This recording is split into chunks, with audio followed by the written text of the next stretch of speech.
Hello ladies and gentlemen, my name is Dietrich and this is a 2025 Subaru Outback Premium. 2025 is the final model year for this generation of Subaru Outback, so you may be able to get a pretty good deal on one right now from a Subaru dealer, but should you pick this one up or wait for the 2026? We're going to try to find that out today with my review. I'm going to go over the powertrain on this Outback Premium. We'll look at the engine, the transmission, the all-wheel drive system. We'll look at the exterior styling and features on the vehicle. We'll measure out the cargo space, check the passenger room, have a look at the interior convenience features and also the safety features. And as always, if some of that sounds boring and some of it doesn't, check the description below for timestamps. So we're going to start under the hood and talk about the engine, transmission, and powertrain on this car. What we have on the entry-level Outbacks is a 2.5-liter horizontally opposed boxer engine. The only transmission you can get in a new Outback is a Lineartronic CVT transmission. Lineartronic is Subaru's word for the CVT transmission. And of course, all Outbacks come standard with symmetrical all-wheel drive. Now, there's a lot of kind of unique terms to Subaru here, so let's break some of them down. First of all, the boxer engine. So imagine an engine like a V6, or in this case like a V4, but the V is out at 180 degrees. So you have two cylinders down here on this side and two cylinders down there on that side. So the cylinders kind of box each other like this. So that's why they call it a boxer engine, because they're kind of fighting with each other. The advantage of this is you have a lower center of gravity for better handling, and it's a little bit more balanced than a standard inline four-cylinder engine, which requires additional moving parts like counter-rotating balance shafts. You don't need that with the horizontally opposed boxer engine, since the pistons themselves are counter-rotating, and so that takes care of it. Lineartronic is just Subaru's kind of trademark term for a CVT transmission. A lot of automakers use CVTs these days. The way I describe a CVT is in a standard car with a regular automatic transmission, the gears are fixed and the engine speed changes. So you hit the gas and it goes boop, boop, boop. That is what an automatic transmission with fixed gears will do. In a CVT, it's the opposite. The engine speed can stay constant, and you have two pulleys and a chain that kind of go apart and come back together. So the engine speed can stay constant and you have acceleration. They call this motorboating, which seems weird to some people if they've never driven a car with a CVT, because the engine is holding one speed, but the car is accelerating forward. So in a lot of cars nowadays, the computer is programmed to simulate gears with a CVT, which to me is stupid. It kind of defeats the whole purpose. But the idea behind the CVT is it's supposed to get you better fuel economy and be a little bit smoother. A lot of people on the internet hate CVTs. I personally don't have a problem with them. I think they're fine transmissions. So the last thing we'll talk about is symmetrical all-wheel drive, which again is Subaru's trademark term for their all-wheel drive system. So the idea behind the symmetrical all-wheel drive system is because we have the boxer engine with two cylinders on either side in this particular case, so the engine is balanced, half on one side, half on the other side, that's the same.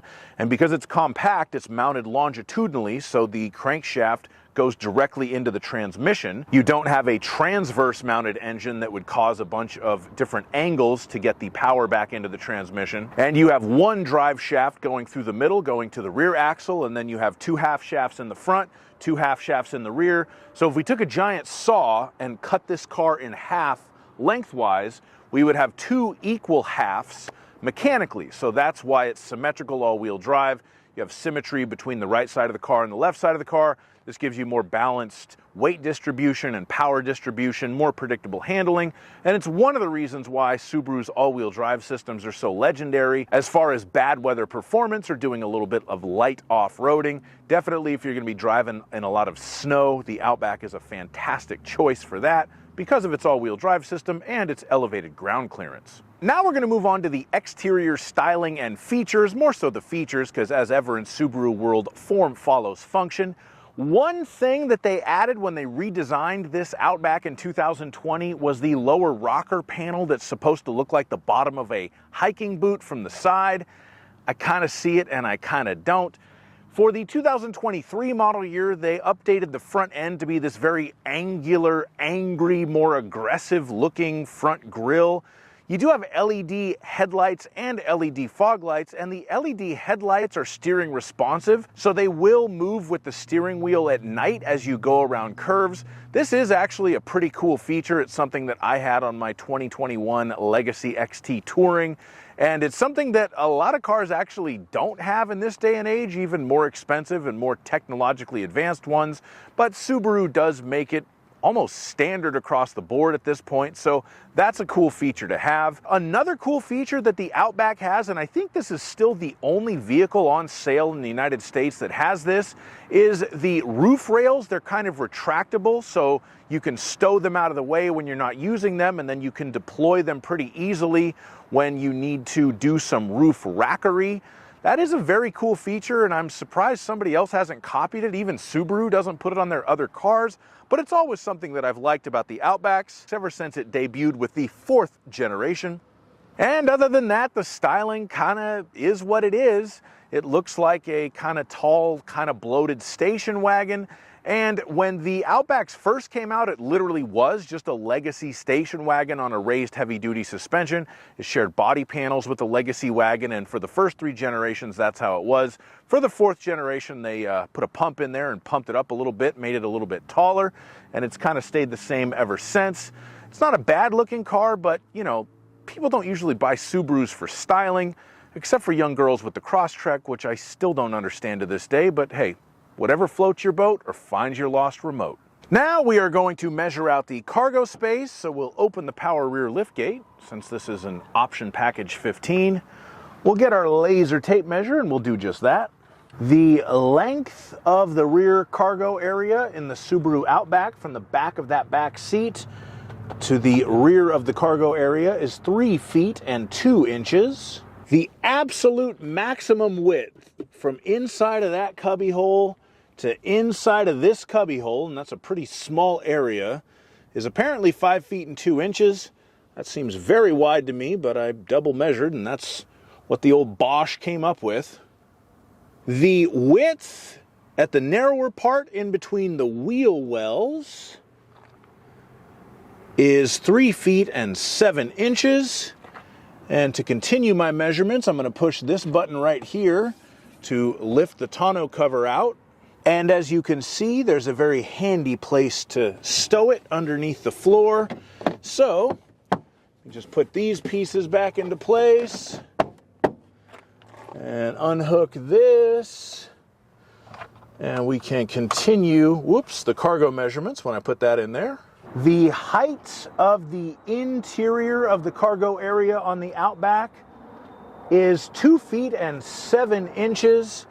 And if I pull right here and pull right here and go move the front seats forward, then we will have folded down the back seats. And with the back seats folded down, the length of the cargo area in the Outback is about 6 feet and 1 inch. And I say about because that's the measurement to the back of that passenger side seat. You could potentially move it a little bit more forward or a little bit more backward and change the measurement like that. You do have a nice flat load floor. So if you're planning on going camping a lot or just straight up being homeless, the Outback is one of the best choices on the market for you. And if you need to lift something into the back of your Subaru Outback, you'll need to lift it 2 feet and 6 inches off the ground. And with the tonneau cover back in place, if we look underneath here, we do have some tools and a jack, and of course a Space Saver spare tire. It's full diameter, but it's not full width. So you do have a spare tire in the Outback and a very nice cargo area to boot. It's falling. Oh no. We'll move on to the interior features on this Outback Premium. The Premium model Outback does give you some nice features. We have the larger 11.6-inch touchscreen. I'm definitely going to get to that in a minute. We have a power driver's seat. We have heated front seats as well as heated exterior mirrors and front windshield wiper blades. We have dual zone automatic climate control for the driver and the passenger to have different temperatures. And we have the Subaru Starlink remote services. That's a pretty cool feature. I had that on a couple of my previous Subarus. You can locate the car with the app. You can check how many miles till empty you have.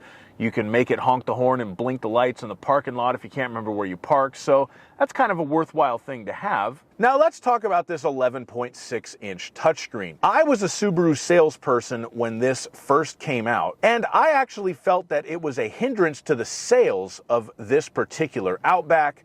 I felt like we actually sold better with the 2019s that had the smaller touchscreen, and the numbers bore that out. The Forester actually became the best-selling car in Subaru's lineup for the first time ever, really, because the Outback had always outsold it during the first year that these new Outbacks with the bigger screen were a thing. I lived with this touchscreen in my 2021 Legacy, and it was laggy, it's unresponsive, it does look cool, but it's not the greatest touchscreen in the world. They have improved it over the years. They've updated the software. It is a little bit more responsive. It is a little bit more easy to use, but still imperfect. I like the fact that the Apple CarPlay is now wireless on the 2025 models, and they also gave the Apple CarPlay display more real estate on the screen.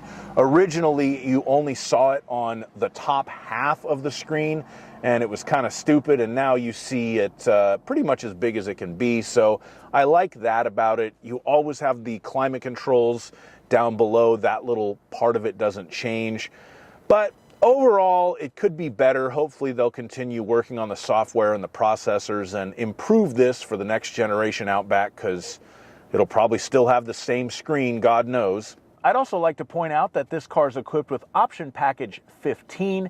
That gives us the blind spot monitoring with the rear cross traffic alert. So we have the little yellow lights in the rear view mirror that will light up when we have a car in our blind spot, and it'll beep at us when it thinks that traffic is coming when we're in reverse. It also gives us keyless access with push button start, the hands-free power rear liftgate, the power moonroof, and the multimedia navigation system built into the 11.6-inch touchscreen. So if your Apple CarPlay is not working or you're out of range for data on your phone, you'll still be able to see where you are with the maps. If you're a true Subaru driver, this will come in handy because you'll drive outside of data range. It actually saved my butt one time when I was trying to drive to Death Valley in my WRX STI that had package 3 at that time, so it did have navigation. Now we'll move on to the safety features, and of course, this Subaru is equipped with Eyesight. So Eyesight is the cameras that are kind of at the top of the windshield when you look at the car from the outside by the interior rear view mirror, and that gives us the forward collision alert, the emergency braking, lane departure warning, lane centering, adaptive cruise control. Subaru was the first mass market automaker in the United States to have a system like this.